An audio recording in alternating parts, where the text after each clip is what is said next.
Zero ഇൻവെസ്റ്റ്മെന്റിൽ നിന്നും 100+ team members ഉള്ള ഒരു ബിസിനസ് എങ്ങനെയാണ് ബിൽഡ് ചെയ്തത്? ഞാൻ ഫസ്റ്റ് ക്ലയന്റിനെ ക്ലോസ് ചെയ്യുന്നതിന് മുമ്പ് ഫോളോ ചെയ്ത ഒരു 4 സ്റ്റെപ്സ് ഉണ്ട്.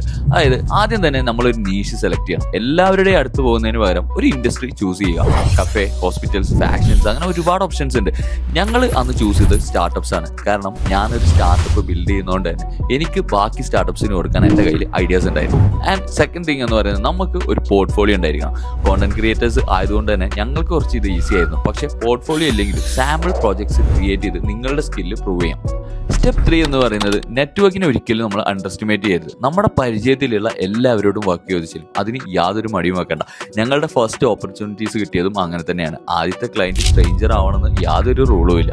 ആൻഡ് സ്റ്റെപ്പ് 4, നമ്മുടെ സർവീസസ് എല്ലാം പാക്കേജ് ചെയ്യുക. അത് ക്ലിയർ പാക്കേജസ് ഉണ്ടെങ്കിൽ ക്ലയൻറ്റിന് നമ്മൾ എന്താണ് ഓഫർ ചെയ്യുന്നതെന്ന് മനസ്സിലാക്കാനും വളരെ ഈസി ആയിരിക്കും. അത് ട്രസ്റ്റ് ബിൽഡ് ചെയ്യാനും ഡീൽ ക്ലോസ് ചെയ്യാനും നമ്മളെ ഹെൽപ്പ് ചെയ്യും.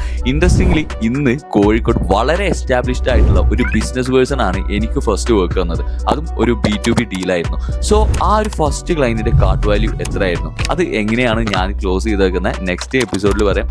ഫോളോ ചെയ്യാൻ മറക്കണ്ട.